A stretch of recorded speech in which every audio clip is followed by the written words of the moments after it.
ஒரு தேவனால் நடத்தப்படுகிற மனுஷனுடைய வாழ்க்கையை உயர்கிற பொழுது தேவனால் நடத்தப்படாத மனிதனுக்கு அது ஒரு எரிச்சலா மாறுது, பயத்தை கொண்டு வருகிறது. நீங்க அடுத்த வசனத்தை நீங்க வாசிப்பீர்கள் சொன்னா, இஸ்ரவேலரும் யூதா ஜனங்களுமாகிய யாவரும் தாவீதை சிநேகித்தார்கள். சவுல் பகைக்க ஆரம்பிக்கிறான், ஆனா இஸ்ரவேல் மக்களும் யூதா மக்களும் தாவீதை அதிகமாய் சிநேகிக்க ஆரம்பிக்கிறார்கள். தீமைகளை நன்மையாய் மாற்றுகிற ஆண்டவர்.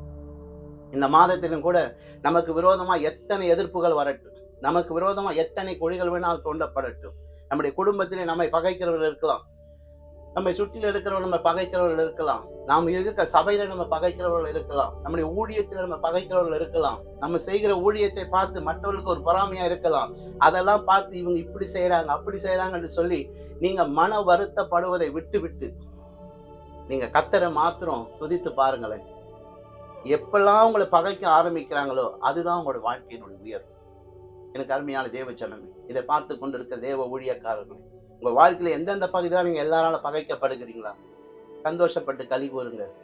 காரணம், கர்த்தர் உங்களை உயர்த்துகிறதற்கு அந்த வழியை தான் வைத்திருக்கிறார். தேவன் நம்ம நிச்சயமா உங்களை உயர்த்துவார்.